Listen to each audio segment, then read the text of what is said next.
The corporate takeover of Panorama, a betrayal of the people, a message to Trinbago President Beverly Ramsey Moore from Jack Warner. Trinbago, President Beverly Ramsey Moore's dismissive response to public outrage over the corporate takeover of the North Stand at the Panorama semifinals is nothing short of arrogant and insulting. Her attitude reflects a troubling pattern, one that many have come to associate with a lack of accountability and disregard for grassroots pan lovers. Instead of addressing the legitimate concerns of loyal steel pan supporters, she belittled them, dismissing their complaints as dotish politics. This is not the first time Ramsey Moore has reacted this way. Just a year ago, she called critics of the Panorama medium band finals fully dunce when they questioned the results. What a disgraceful stance for someone entrusted with protecting and promoting the steel pan for all citizens, not just the elite. Panorama's commodification and segregation, Madam President's strong defense of corporate entities purchasing half of the North Stand tickets for the BPTT Savannah Party only reinforces the growing reality that Panorama, one of the most cherished cultural events in Trinidad and Tobago, is being commodified and segregated. The event now prioritizes corporate elites over the grassroots supporters who built this art form. Her justification that we do our thing in a controlled manner and that grandstand is there exposes her fully dunce response to the real issue. Ordinary pan lovers were deliberately sidelined. The North Stand, historically a space where the working class could enjoy steel pan in its rawest, most uninhibited form, has now been fenced off for corporate groups, stripping it of its inclusivity. And to add insult to injury, Ramsey Moore suggested that Panorama has outgrown the Savannah and needs to be relocated, completely ignoring the deep cultural significance of the event's traditional setting. Instead of addressing public frustration over the creeping elitism and limited access to one of the most anticipated carnival events, Trinbago appears to be laying the groundwork for even more exclusion. Her language is clear. Interested parties, big business, and political insiders matter more than the average citizen who works all week and looks forward to the North Stand for a chance to celebrate their culture. Who really owns Panorama? Steel pan was not built by corporate Trinidad. It was built by the people, the same people now being locked out while corporate executives sip cocktails in cordoned-off VIP sections. Pan yards are not corporate boardrooms, and steel bands do not exist for sanitized invitation-only audiences. The roots of steel pan run deep in the working-class communities of Trinidad and Tobago, yet these very communities are now being treated as outsiders in their own cultural space.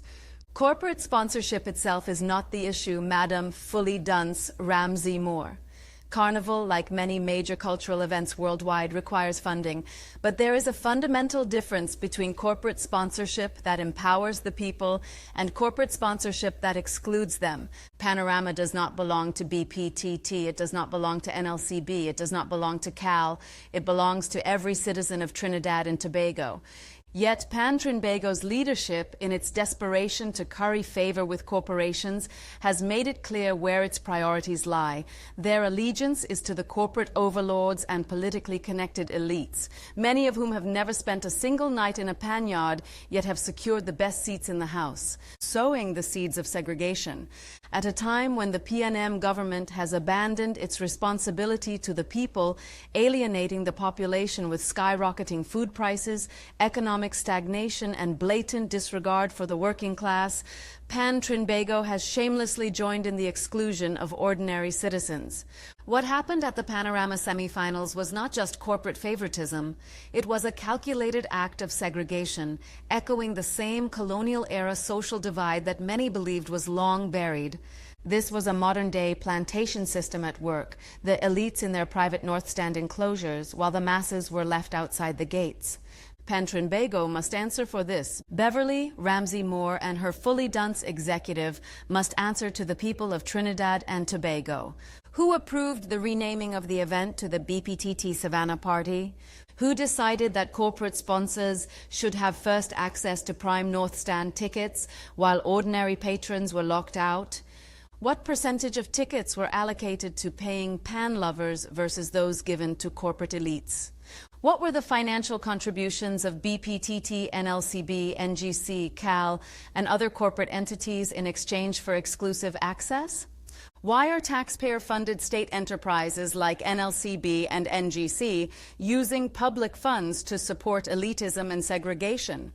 If Pan Trinbago's leadership no longer represents the people, then perhaps it is time for new leadership, one that remembers that steel pan belongs to the nation, not just those with deep pockets and political connections. This latest fiasco is yet another glaring failure of Randall Mitchell, Minister of Culture, and the PNM government, who continue to show contempt for the average citizen while cozying up to the elites.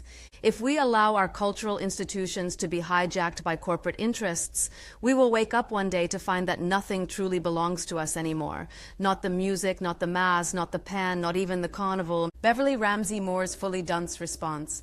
Rather than address the very real concerns of the public, Beverly Ramsey Moore chose to respond with the same dismissiveness and contempt we have come to expect from the PNM government. Instead of accountability, Ramsey Moore insulted the very people who built this culture, dismissing the issue as dotish politics. This is the president of Pan Trinbago, a leader who should be defending the access of grassroots pan lovers, not insulting them for demanding fairness. Perhaps the only fully dunce thing here is the belief that the people of Trinidad and Tobago will sit quietly while their culture is fenced off for the privileged few.